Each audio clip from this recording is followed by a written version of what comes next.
राम राम राम सुप्रभातम सर्वेषां प्रवेशकक्ष्यायां स्वागतम्। अक्षय तृतीया पर्वणः हार्दाः शुभाशयाः। धन्याः वयं यतः अद्य अस्मिन् विशेषदिने अक्षय तृतीयायां वयं संस्कृताध्ययनार्थम् अत्र मिलामः, संस्कृताध्ययनं कुर्मः। महान् विशेषः अस्ति अस्य दिनस्य। विद्याभ्यासं वा यत्किमपि वयम् अद्य कुर्मः तत्र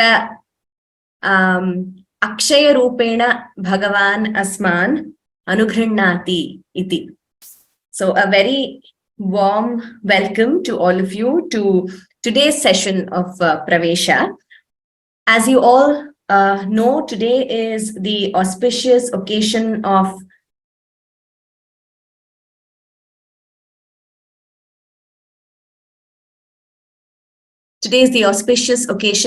Akshaya Tritiya. So it is a very significant day in Sanatana Dharma, and it is really a blessing that we are meeting today on this auspicious occasion for the study of Sanskritam. So there are many important episodes associated with Akshaya Tritiya. So let us begin the class with Guru Vandanam and Shlokaha, then maybe briefly about Akshaya Tritiya, and then we will move on to the lessons. So welcome once again. Request all of you to please sit up straight, take a deep breath and chant the shlokas.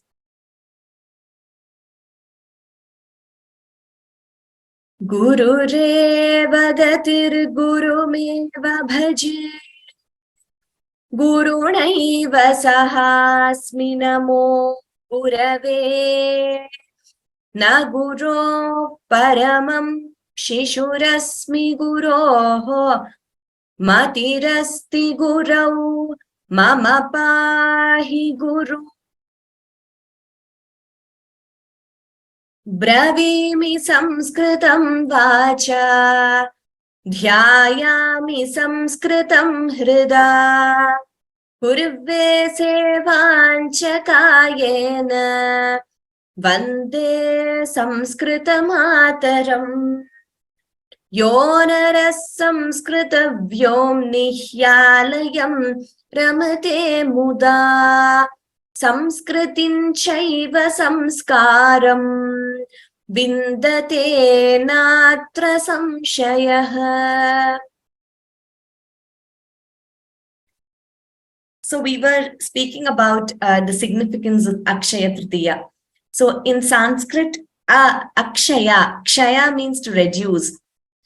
So na means no. So in the Samasta Padam, it would become Akshaya. So Akshaya is something which does not reduce, or it does not decrease. So in other words, it is limitless or infinite.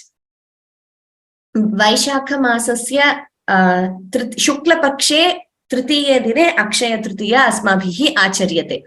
So this is on the this is in the bright fortnight, Shukla Paksha, of the second month of the Hindu calendar, that is Vaishakha.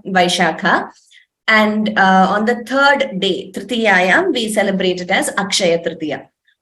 So there is a lot of significance for this. So anything done on this day is believed that it would bear fruit limitlessly.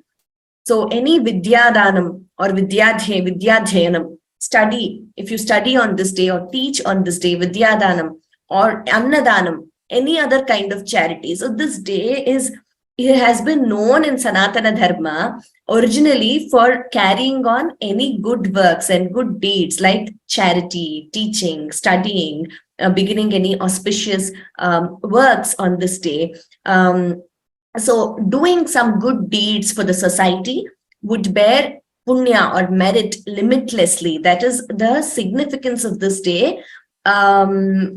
It is not, what we see commercially today in the commercial world. I mean, that may be a part of it, or, the way it is propagated today, but it is not just the commercial angle is what I'm trying to say. There's a lot of significance for doing good deeds on this day, and some of the episodes in our scriptures associated with this day are, it is believed that Bhagavan Shri Krishna blessed Sudama, his dear friend, on this day when Sudama went to Dwaraka and prostrated to Krishna, and he did not ask for anything, though his wife had requested him to ask for to ask for some riches because they were very poor and Krishna was the king.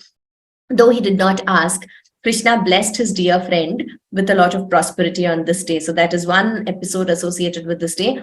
Another one is that Draupadi was blessed by Bhagavan Krishna. So as we all know, in the Mahabharata, the Pandavas had to go on exile to the forest after they lost the game of dice to Duryodhana and others, to the Kauravas.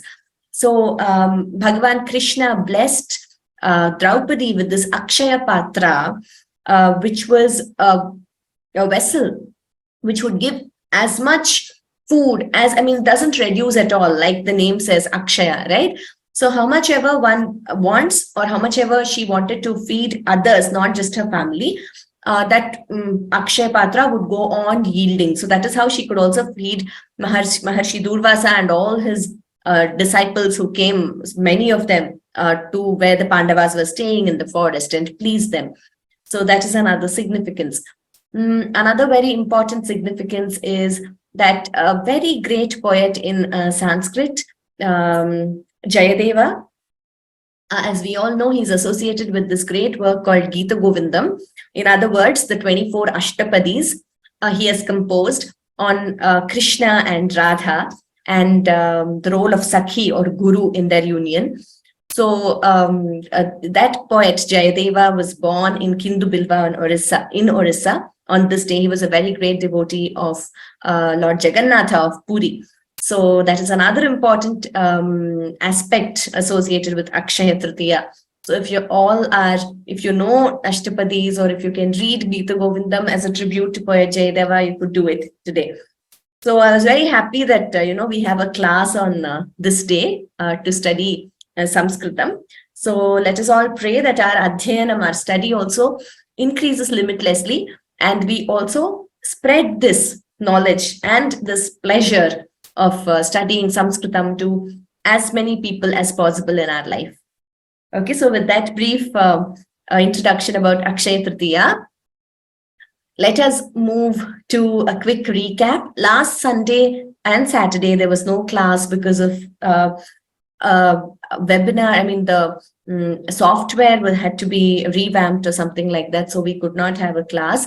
So we'll quickly recap whatever we did before that. Vayamidanim dvitiyam patham pathamah sarve jananti eva sangrahya vishayaha ganeshasya vishaye vayam patitavantah patitavathyah cha. Ekavaram shlokam uchchaihi vadamah sarve vadantu. Agajanana padmarkam gajanana maharnisham Anekadantam bhaktanam ekadantamupasmahe. Asya arthaha kaha ityapi vayam patitavantah. So we all studied the meaning of this verse. We have already done this, so it's just a recap. We won't be going word by word. So we worship him, the elephant-faced one, day and night.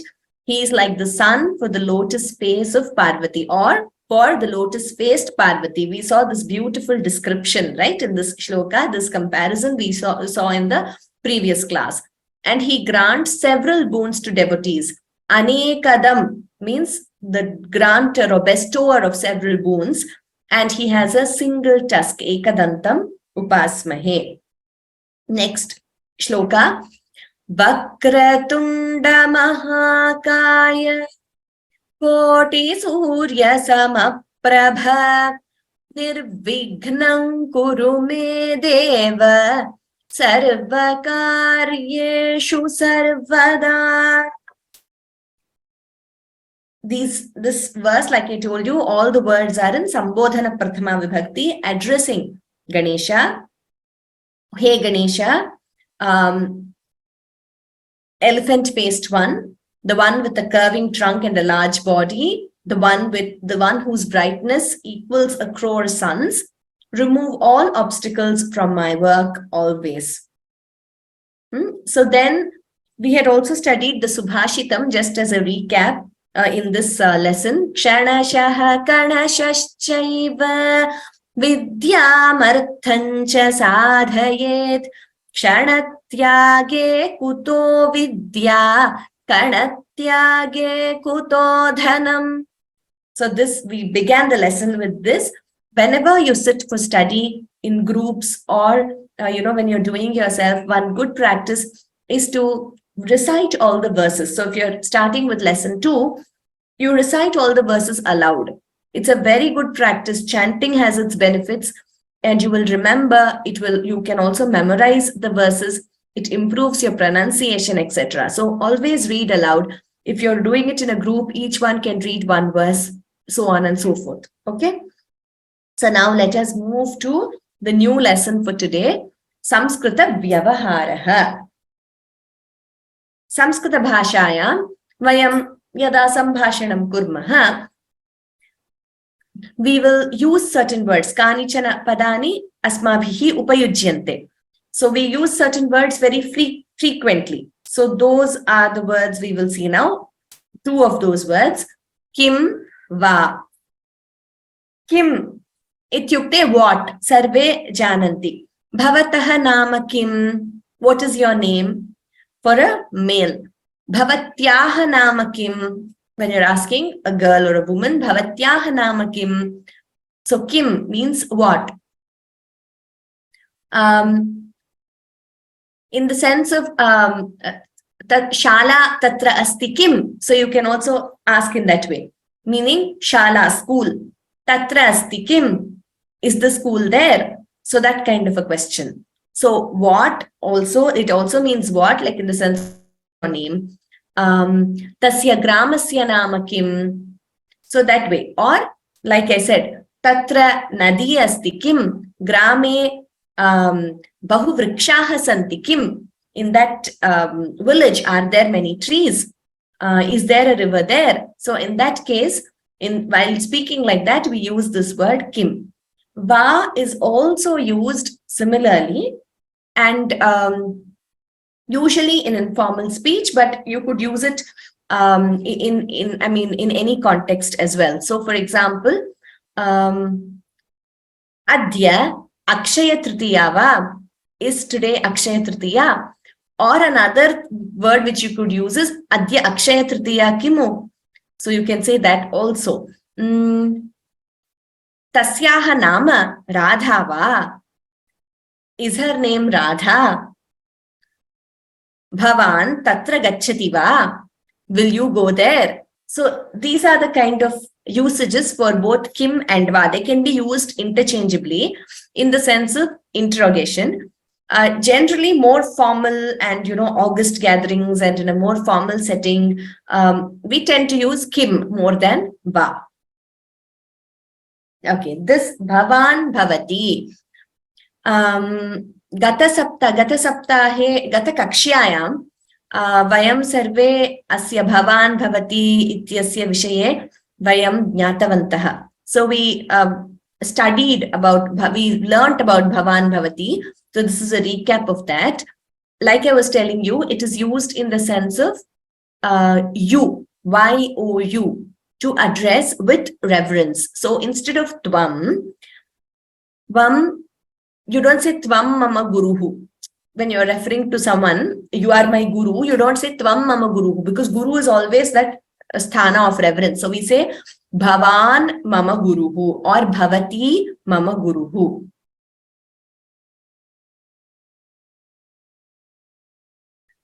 And also to elders, we use bhavan or bhavati. We've all learned that in the sense of you, the verb should be in madhyama purusha generally. Tvam gayasi, tvam vadasi, tvam likhasi, tvam gachhasi. So madhyama purusha. But this is an exception where the associated verb, though it is used in the sense of you, the associated verb should be in Prathama Purushaha. Why is this? So there are certain sutras in Sanskritam, sutras or rules or formulae, which give us some of these rules. So one of them is Bhavadyoge na madhyamaha sheshe prathamaha. Bhavadyoge na madhyamaha. Bhavadyoge. Bhavat is the shabda. The pratipadikam form or the root form of bhavan or bhavati is bhavat. We have it in Napumsakalinga also. In Napumsakalinga, it is bhavat. So bhavan pullinge, bhavati strilinge, bhavat napumsakalinge. Tatra pratipadikam bhavat iti. So bhavadyoge. Yada vayam bhavat iti prayogam kurmaha trishu lingeshu, in any linga, if pullinga, strilinga or napumsakalinga, when you're using the form bhavat, na prathamaha, we should not use the na madhyamaha, we should not use madhyama purusha. Sheshe prathamaha, you should use prathama purusha. The sutra is bhavadyoge na madhyamaha sheshe prathamaha. So do not use madhyama purusha, use prathama purusha.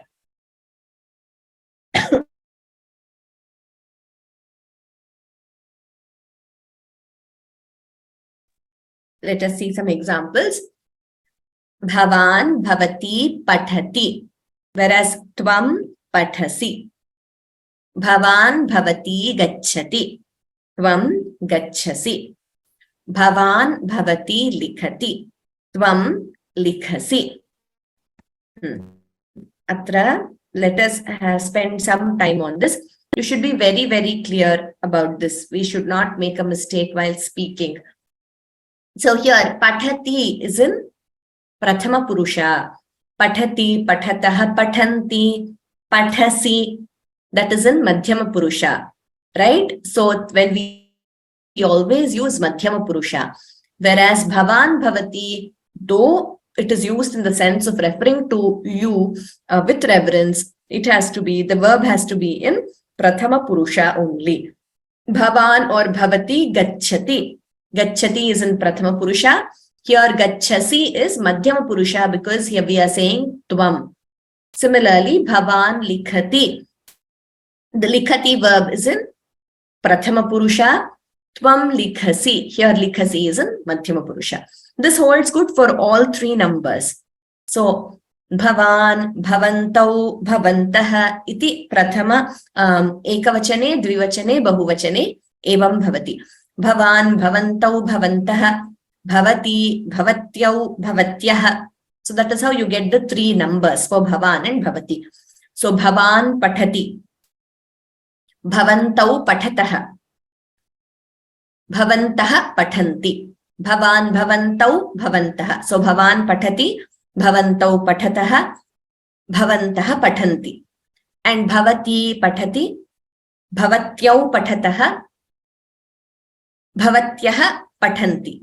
Bhavati, Bhavatyau, Bhavatyah. Pathati, Pathatah, Pathanti. So corresponding number we use, but always in Prathama Purusha.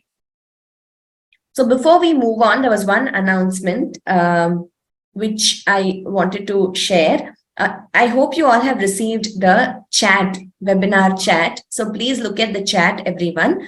I have shared a link in the chat box. So that link is to join the WhatsApp group. So one of our student volunteers, Thomas Mahodaya from the US, he volunteered to create this WhatsApp group. This is purely and solely only for study of Sanskrit and discussing Pravesha related aspects.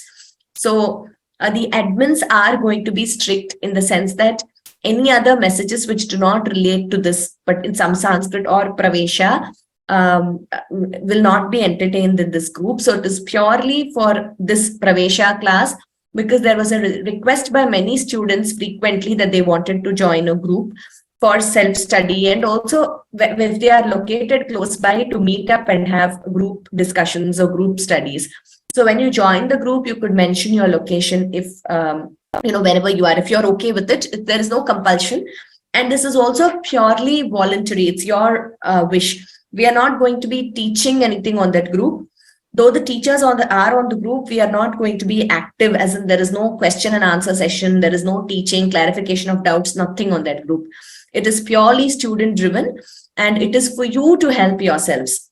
Anything related to the class, etc., we'll all be teaching in class, and any doubts also as usual in class or on email. So those who are interested may join that group, but like I said, we are not going to be making any announcements or anything on that group. So, some of you are saying that you could not see it in the chat box. I will resend it once again. I will say this, this is to everyone. I've set the settings also to everyone. I'm hoping that now you all can see. Also, I'm going to type an answer in the Q&A session to everyone in response to Jyotsna Bhagini's question. So you will also, I hope even the Q&A box you have received it.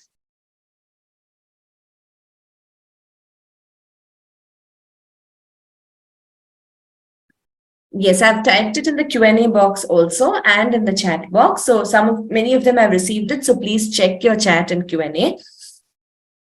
Anyway, so now we will move to Subhashitam, Sushtu Bhashitam or Samyak Bhashitam. That which is well said is a Subhashitam. So we studied one in the first lesson also. Adya Pathamaha Subhashitam Kim iti. एकवारमहं पठामि सर्वे शृण्वन्तु उद्यमेनैव सिद्ध्यन्ति कार्याणि न मनोरथैः न हि सुप्तस्य सिंहस्य प्रविशन्ति मुखे मृगाः पुनः एकवारम् उद्यमेनैव सिद्ध्यन्ति कार्याणि न मनोरथैः न हि सुप्तस्य सिंहस्य प्रविशन्ति मुखे मृगाः. This Subhashitam is taken from Hitopadesha, a very great work by the Sanskritam scholar Narayana Panditaha. So this is just for your reference. It is not there in the textbook, but you can know where this is from. So let me ask anyone to read this Subhashitam aloud. Lakshmi Bhagini. Hari Om. Hari Om. उद्यमेनैव सिद्ध्यन्ति कार्याणि न मनोरथैः न हि सुप्तस्य सिंहस्य प्रविशन्ति मुखे मृगाः. उत्तमं, धन्यवादाः भगिनी.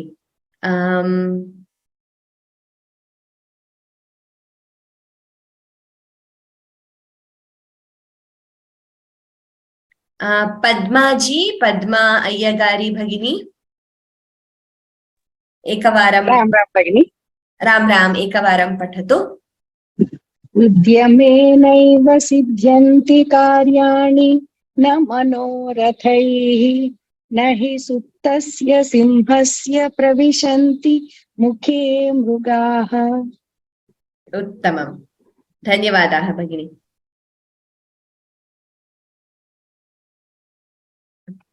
इदानीम् अर्थं पश्यामः. यदि समयः अस्ति ततः अन्ये अपि पठितुं शक्नुवन्ति. If there is time, others also can read. But let us see the meaning. First, let us split the words. Udyamena eva. Udyamena eva siddhyanti karyani na manorathaihi. Na hi suptasya simhasya pravishanti mukhe mृगाः.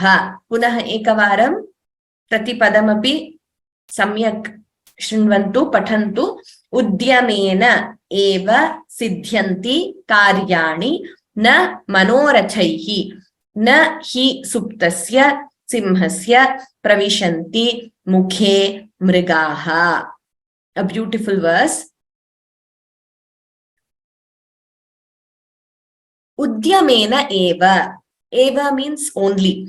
Udyamena by efforts. Udyamena is in Tritiya Vibhakti, instrumental case. So through efforts or by efforts only, karyani siddhyanti. Goals or motives, karyani, it's goals or motives, or could be works also. So goals or motives or works, siddhyanti, are achieved or are obtained or are attained. You can say anything. So goals or motives or works are attained only of any accomplishment. Goals are achieved or attained only through efforts, only by one's efforts. The next line says, na manorathaihi, not merely by wishing for in one's mind. So manoratha is just thinking about it in one's mind. So you think, I need to win the Olympic gold medal for my country. So would it happen just by thinking about it? No, there's so much of effort which needs to go into it, right from one's childhood, so many hours of labor. So that is what this verse is trying to tell us, right? Anything for that matter. I want to get into the best law school, or I want to attain some position in life, whatever it, even spiritually, right? I want to attain Atma Jnana. It just by thinking about it, nothing happens. We have to put in the effort, the sadhana, abhyasa. Like Bhagavan says in Gita, abhyasena tu kaunteya vairagyena cha grihyate. Even to control our own mind, right? Arjuna says this chanchalam hi manah Krishna pramathi balavadridham. This mind is so chanchala, it is wavering. It is like a mad elephant going everywhere. I think, controlling it is very dushkaram. Tasyaham nigraham manye vayoriva sudushkaram. It's like controlling the, very heavy wind. It's very difficult. That is when Krishna says, abhyasena tu kaunteya vairagyena cha grihyate. So with abhyasa bala, by repeating it continuously, by practicing it with vairagya in a detached manner, you will be able to do it. So for anything, just mere wishing and thinking about it will not get us there. Only we have to put in the effort required, right? So that is the first line. Karyani udyamena eva siddhyanti na mano. The second line gives us an illustration of what the first line has said. The first line is a universal principle. The second line is an example or an illustration of the first line. So let's see what it means.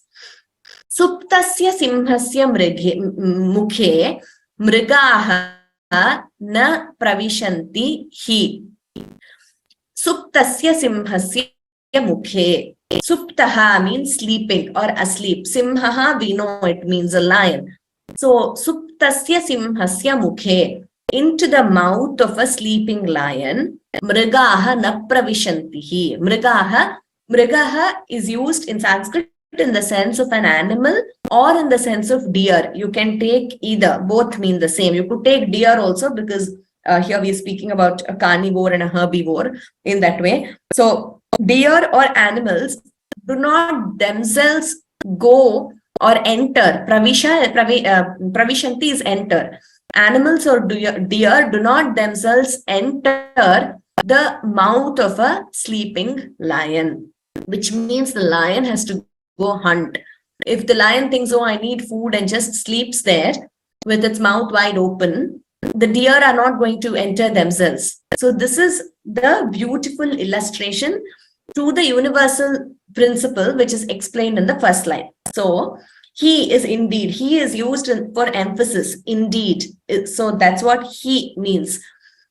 Suptasya simhasya mukhe, into the mouth of a sleeping lion, mrigaha na pravishanti, will not enter. This is alankara. So we have alankara, as the name says, they beautify any work. So in every language we have, in English, we have simile, metaphor, personification, etc., etc., right? So similarly in Sanskrit also we have many alankaras. This is not there in Pravesha textbook. I'm just sharing this because it's relevant to this verse. You will read these in your future studies in Sanskrit, and which is why I say you should progress in studying Sanskrit, because you'll read many of these beautiful things. One is upama, simile.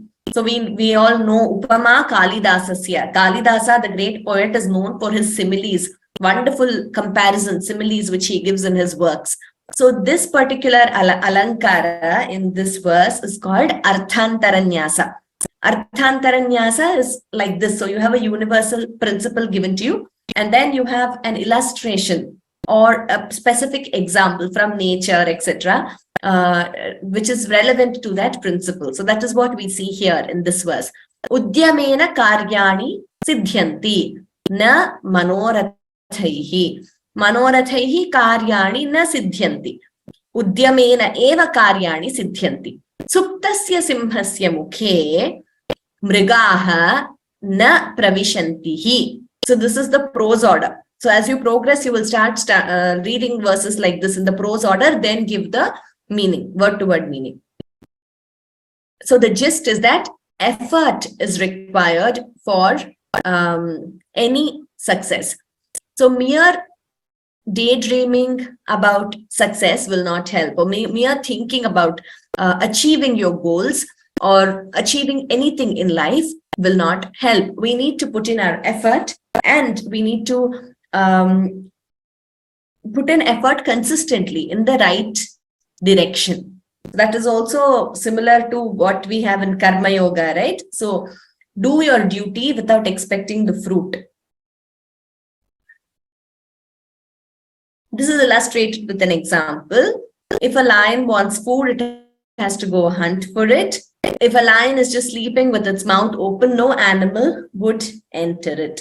A very nice Subhashitam.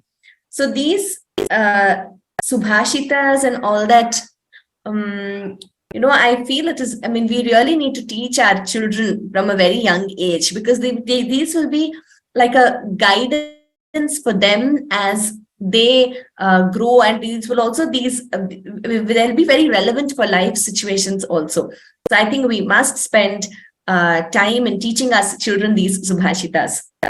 Okay, so next there was a Katha. Just give me 1 minute. I think I will just give me 1 minute. We will first do the Katha and then move to Vangmaya Parichaya. I will just give you the Katha slides. 1 moment.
I hope you're able to see the screen now. Sorry for that.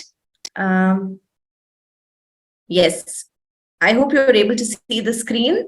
Tatha Chaturaha Kakaha. So the Katha here pertains to a clever crow. Chaturaha Kakaha. Okay. Ekaha Kakaha Asti.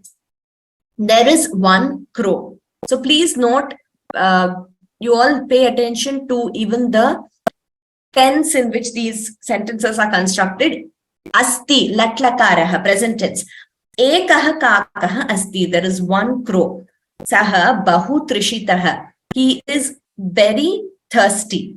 Saha jalartham bhramati, he roams. Brahmanam is to roam. He roams for water. Tada grishma kalaha, then it was summer.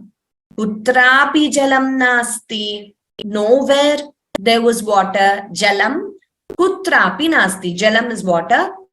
Kutra api, kutra api means anywhere. Nasti, there was no water anywhere. Kakaha kashtena bahuduram gacchati, the crow kashtena, with difficulty, bahuduram gacchati, goes very far with difficulty. Gacchati, atra kriyapadani pashyantu sarve. Asti, bhramati, nasti, gacchati. So pay attention even to the grammatical aspects as you are listening. Tatra saha ekam ghatam pashyati, tatra, there. Saha, here we are using saha pronoun pullinga because kakaha is a pullinga word, right? So kakaha is like Rama Shabda. Therefore, we are using saha because it is a pullinga word. Pronoun is also in pullinga. Tatra saha ekam ghatam pashyati, there he sees a pot. Ekam, one, ghatam, pot. Kakasya ativa santoshaha bhavati, the crow is very happy. Kakasya actually means of the crow. Like I've been telling you, the cases in English when we translate, sometimes if we translate exactly like Sanskrit, it won't sound proper in English. So sometimes we have to change the case in English accordingly. Kakasya ativa santoshaha bhavati, the crow is very happy. Kakasya, it is shashti ekavachanam, that is possessive case of the crow, like I said. Kintu, however, ghate swalpam eva jalam asti, in the pot there is little water. Swalpam eva, little only. Eva is only. Jalam, water. Asti is there. Kintu ghate swalpam eva jalam asti. Jalam katham pibami. Katham means how. Jalam katham pibami. How do I drink? Atra pashyantu. Pibami. Uttama purushe asti. Kutaha atra kakah chintayati. Aham jalam katham pibami iti kakah chintayati. So aham is not there here. I, the word is not I, is there, but it is understood. The word I, though it is not explicitly there in the sentence, it is understood. Jalam katham pibami, how do I drink water? Iti kakah chintayati. The crow thinks thus, chintayati. Saha ekam upayam karoti. He does or he thinks of a solution. Saha ekam upayam karoti. Shilakhandan anayati. He gathers or he brings. Anayati brings. Shilakhandan, that is, shila is stone. Shilakhanda is small pieces of stone, or it means small pieces of rock or stone. So Shilakhandan is stones. So the crow brings stones. Shilakhandan anayati. Ghate purayati. So he fills the pot with the stones. Jalam uparyagachati. The water comes up. Kakaha santoshena jalam pibati. The crow drinks water happily. So santoshena, happily, jalam pibati. The crow drinks water happily. Tataha gacchati. Then he goes. So here, if you notice, the katha has a lot of things to teach us in each lesson. One is the comprehension skill, to understand the gist and the meaning of each word. The other is, like I said, grammatically, atra pashyantu, kriya padani kani, what are the verbs here which are used in this katha? Asti is there, bhramati roams, Nasti, not there. Gacchati, goes. Pashyati, sees. Bhavati, is. Asti, again, bhavati, santoshah bhavati, becomes, also you can say there, becomes happy. Asti, again, is. Chintayati, thinks. Karoti, does. Anayati, brings. Purayati, fills. Agachati, comes. Brings. Gachati, goes. So, atra kriyapadani latlakare santi. They are all in the present tense. Most of them are in prathama purusha. Param atra jalam katham pibami iti vakye kriyapadam tatra pibami iti uttamam purushe asti. It is in uttama purusha. Please note these nuances also while reading. Another thing which we understand from the story is it is related to what we learnt, right? Udyamenaiva siddhyanti karyani na manorathaihi nahi suptasya simhasya pravishanti mukhe mrigaha. So here, what did the crow do? Udyamena karyani siddhyanti. Kakaha bahu trishitaha. Jalam pibami iti chintayati. Yadi kevalam chintayati tatra jalam agachati va? Na. Swayameva jalam kakasya mukham na pravishati. Khalu? Tatra kakaha upayam karoti. Udyamena eva kakaha jalam sadhayati. So only by its effort, the crow gets water, it drinks water. Prathamataha kakaha jalam pashyati. Tatra ghate jalam asti. Prathamataha bhramati.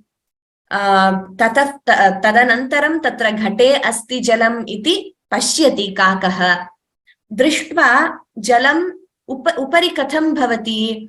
Jalam tatra katham maya kathamaham jalam pibami iti chintayati.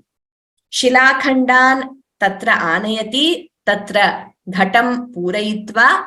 Tataha jalam upari agachati. Tataha kakaha pibati. So many things the crow does here, right?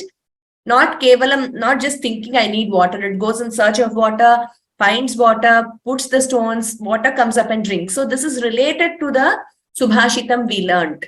So these things we need to be mindfully aware when we are studying the lessons.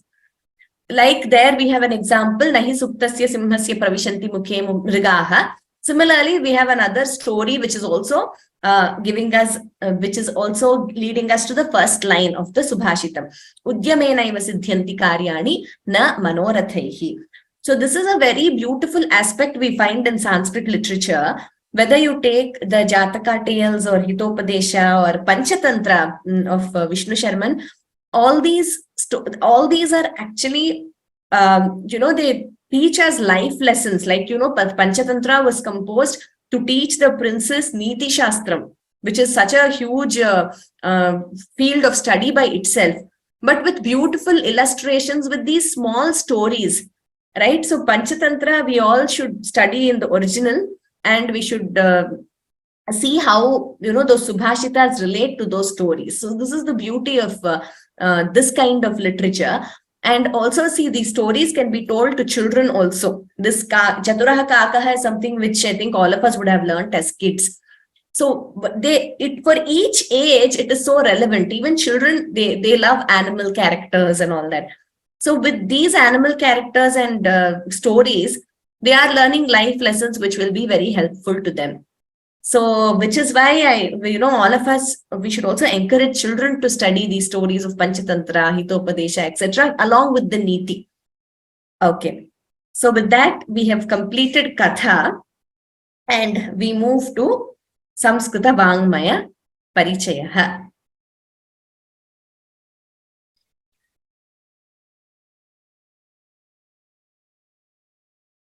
So as you know, each lesson has certain introduction to an aspect of Sanskrit literature. The first lesson was Vedas, right? And in the most ancient literature we have, and we all know the Vedas are Apaurusheya, and they were revealed to the sages in that divine state. And we all learnt in the first lesson about 4 Vedas. Rigveda, Samaveda, Atharvana Veda, Samaveda, Yajurveda and Atharvana Veda. We learnt the different parts of Vedas. Samhitas, Brahmanas, Aranyakas. And we have various Vedangas also. So in this lesson, we learn about Upanishads, which are very important part of the Vedas. And let us see, this is just an introduction, and see each of these Upanishads will need an entire course and research by itself, right? So what we are aiming to do here is to just introduce you, to tell you what the Upanishads are, etc. For this level, even for the exam, all you need is a mere introduction to these, to this part of Sanskrit literature. Upanishad iti ekavachane bhavati, Upanishadaha iti bahuvachane bhavati. So the Upanishads form the Jnana Kanda, what we say, of the Vedas. So there are two principal, paths, and also I must say I am also not an authority on this, but this is very basic introduction to all of you. Those who know would have already, I mean, many of you might have read a lot about it, but for those who are starting and those who want to know from the beginning, so there are two principal paths in the Vedas. One is the Karma Kanda, which says that purely by karma you attain mukti, or you attain liberation only by doing your karma. For example, the Vedas say there is a ritualistic portion of the Vedas, and they give a lot of details on how a yajna should be conducted, etc. And the believers of purely karma kanda say merely by doing that you will get attain heaven or mukti. But the jnana kanda, which is what the Upanishads pertain to, gives emphasis on jnana, which means that you need to get that wisdom or knowledge to attain the ultimate state. And the Upanishads are those which are given utmost importance by our acharyas. So like Adi Shankaracharya, Ramanujacharya, Madhvacharya, even our gurus like Sri Ramakrishna Paramahamsa, Vivekananda, they all base their teachings on the Vedanta or the Upanishads. And these pertain to the Jnana Kanda. So our Shankaracharya, we also know he defeated Mandana Mishra and others who were purely believing in Karma Kanda. In an intellectual debate, he defeats Mandana Mishra and establishes that only through Jnana one can attain the ultimate state, liberation, or all which leads towards Brahma Jnana. So anyway, so these Upanishads pertain to that Jnana Kanda of the Vedas. They are also called Vedanta because they are found at the end of the Vedas. So they form a part of the Aranyakas and they are towards the end portion of the Vedas. So they are also called Vedanta. There are many Upanishads, like 108 or more. But what we are learning here is only just the 10 principal Upanishads, the 10 most important Upanishads. They are Ishavasyopanishad, Kenopanishad, Kathopanishad, Prashnopanishad, Mundakopanishad, Mandukyopanishad, Taittiriyopanishad, Brihadaranyakopaniषद, Chandogyopanishad, Aitareyopanishad. So please note these words correctly. I will read it once again. Ishavasyopanishad. So Ishavasya Upanishad is how we split it. The Upanishad word is added to the names of all these.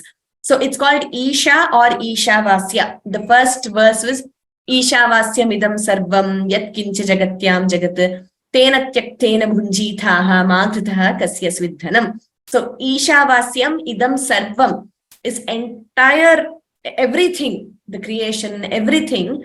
Ishavasyam idam sarvam, whatever exists, everything is pervaded by Isha or the Supreme Lord.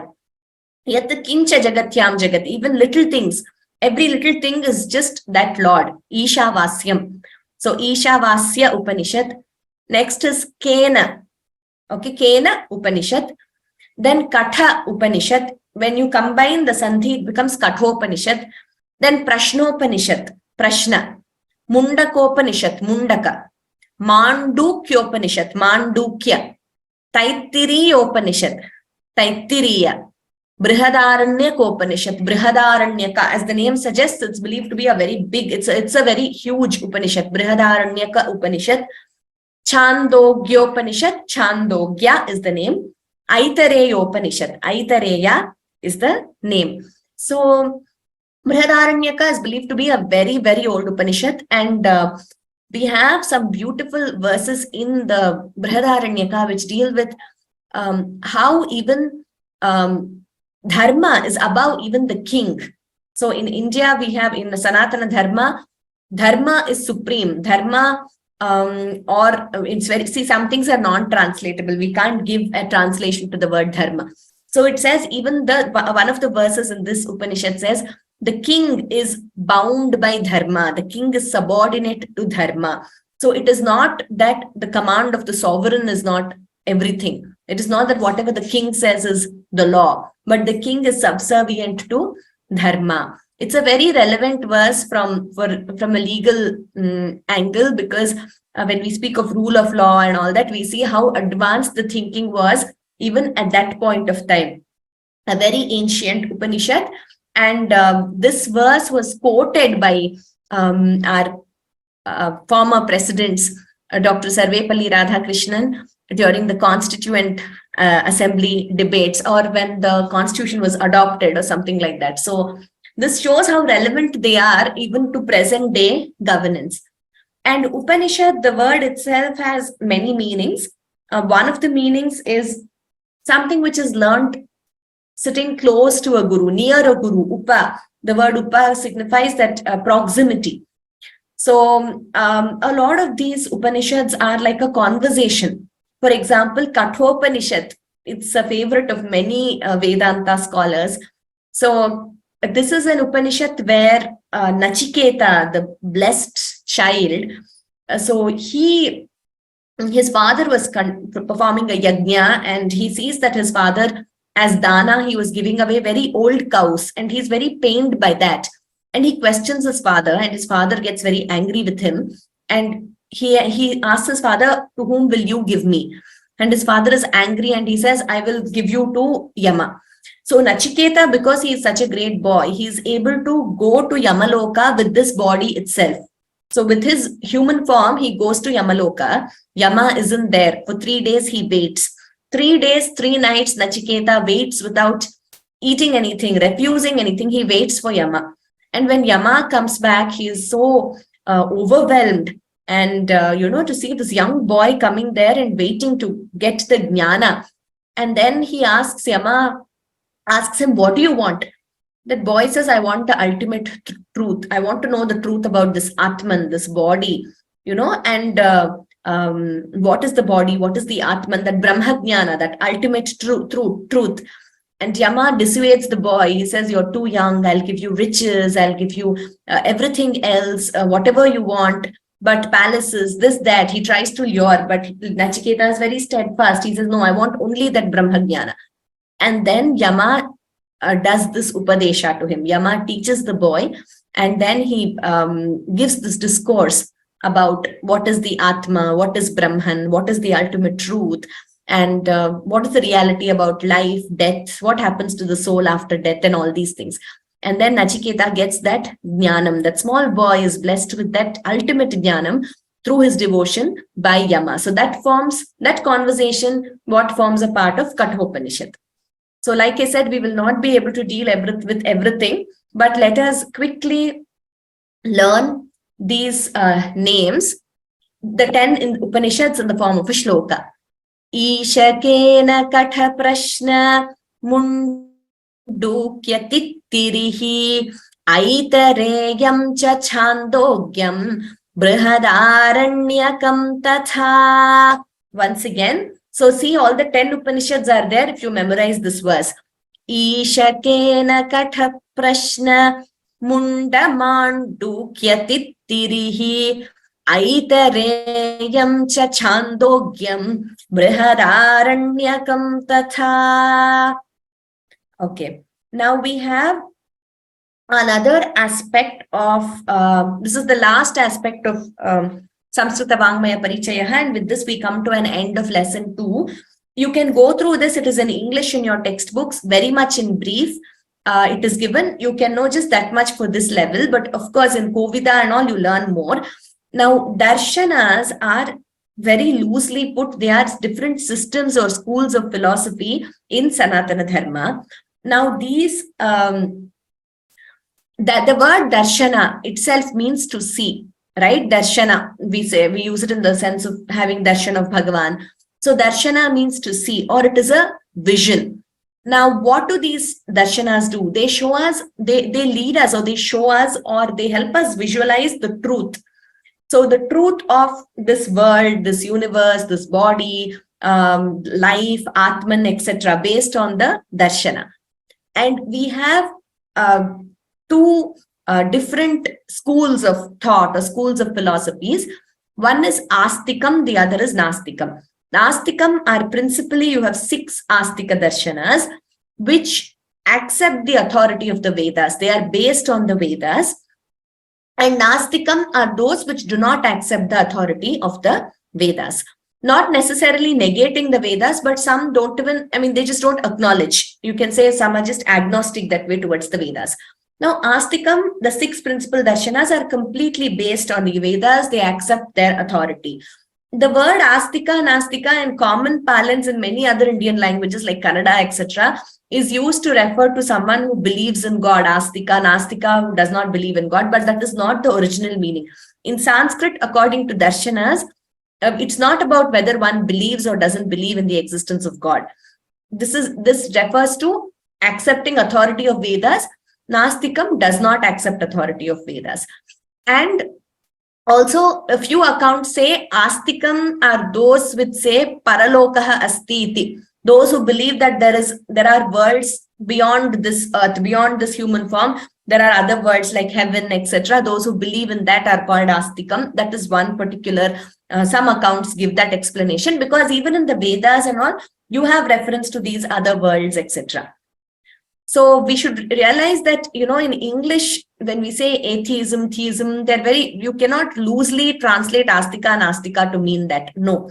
And also darshanas, if we go in depth and read them, you will know they are such wonderful, expositions and great detail. We have these philosophies. So they are not, it is not merely religion. So each darshana, each school has its own means of explaining the truth. So you have Pratyaksha and Paroksha, right? Pratyaksha is this body, this phone, this book, they are all in front of our eyes, Pratyaksha. Then you have Paroksha, the Atman, Bhagavan, all these things which we do not see. So each darshana has its own way of arriving at the truth and has its own means. And each darshana also, though they are based on the Vedas, they have different means of attaining that truth. So the Astika darshanas, the ones who believe in the authorities of the Vedas, are Sankhyaha, Yogaha, Nyayaha, Vaisheshikaha, Purva Mimamsa, and Uttara Mimamsa. Now, Purva Mimamsa is something which deals with the Karma Marga. So Purva Mimamsa deals with purely interpretation of the Vedic rituals of the yajna should be done like this, the Vedas say. How do you interpret that line? That is what Purva Mimamsa deals with, and it throws light only on Karma Marga. Uttara Mimamsa, Jnana, it is also called Vedanta, and the Upanishads form a part of this Vedanta. Purva Mimamsa is very relevant even for interpretation to this day. Unfortunately, it is not taught in mainstream education. Many of these darshanas are very relevant, even especially for lawyers and, maybe I can say lawyers because I come from that background. Purva Mimamsa especially, it is the interpretive tools to achieve at the correct meaning, the intended meaning. So for Purva Mimamsa, Shabda Pramanam, whatever the word is, however it is understood in the plain meaning, you should start interpreting from there. That is how we even interpret the literal rule in today's statutory interpretation. So in interpreting contracts or any work or even any legislations or statutes, what lawyers do is essentially interpretation, constitution, right? So Purva Mimamsa, there is an entire science on interpretation, which was given to us by our great grammarians and Sanskrit scholars. These tools of interpretation are used in other schools also. So they are very scientific principles to interpret. This is just a brief Purva Mimamsa.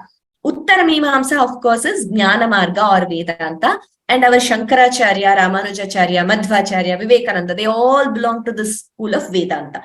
Like I already said, Shankaracharya also defeats scholars like Mandana Mishra, who only believe in karma marga. And in a debate, he defeats him, and then Mandana Mishra becomes his disciple, Sureshwaracharya, and he becomes the first pontiff of the Mutt in Sringeri, of the Sringeri Sri Sharada Peetham, established by Adi Shankaracharya. Sureshwaracharya becomes the first pontiff after Shankaracharya's time. Anyway, the Nastika Darshanas, the ones which do not believe in the authority of the Vedas, are Charvakaha, Jainaha, Bauddhaha. Now, Jainaha, we all know, that is Mahavira, was one of the Tirthankaras. Jainism. So they believe in the first Tirthankara, Rishabhadeva, and the final Tirthankara, Mahavira Jaina. And so these Tirthankaras have propagated that philosophy. That is one of the Nastika Darshanas. Bauddhaha, we all know, which was propagated by Gautama Buddha. They believe in Nirvana and the Eightfold Path, etc. So you might see some overlaps also in darshanas like ahimsa, principles like that. And in Bauddha school, there are 4 sub-schools: Sautrantikaha, Madhyamikaha, Vaibhashikaha, and Yogacharaha. So these are mentioned in your textbook. You can go through them. Those who are interested can please go and read more about each darshana is an ocean. And the relationship with other darshanas also is another huge field of study. So what really is fascinating is the depth of study and philosophy which was there many, many years ago. So today, the mainstream education, maybe we are more introduced to Western philosophies. We learn about Greek philosophers, Western philosophers, who also are great, whether it's Socrates or Plato or anyone. But we also need to know and be introduced to these great systems of philosophy which existed in ancient India. And like I said, these are not just dogmas or beliefs. Each one has its own. For example, if you see Yoga Shastra, it is by Maharshi Patanjali, the Yoga Sutras. So asana practice is just one aspect of Yoga Sutras. Asana, as in the physical exercise part of it, is only one aspect of Yoga Sutras. You have others, yama, niyama, asana, pranayama, pratyahara, dharana. So Ashtanga Yoga you have, right? So there is so much yoga, there is so much in each of our darshanas that, we need to see how it has contributed to the development of the philosophical systems and how it is useful for us, even for today's many of modern disciplines. So with that, let us conclude today's class, because this is a very wide topic and we will not be able to cover it. But this is a very brief introduction in Pravesha. You can just, for the exam, you're only expected to know that much. You don't need to go into the details of each one of them. Okay, so let us conclude as usual with Shanti Mantraha. And those who have not yet noted, there is a chat in the chat and Q&A. I have typed a link to join the group. So please WhatsApp group. If you wish to, you could do that. So let us conclude with Shanti Mantraha. Sarve bhavantu sukhinah, sarve santu niramayaha, sarve bhadrani pashyantu, ma kaschid dukkha bhag bhavet. Om Shanti Shanti Shanti. Dhanyavadaha. Agami Ravivasare Punarmilamaha. We will meet in the next class. Any doubts which are unanswered due to paucity of time, please send me an email. Dhanyavadaha. Sarvebhyah Akshaya Tritiya Parvanah Hardaha Anantaha Shubhashayaha. Have a blessed Akshaya Tritiya, all of you. Dhanyavadaha.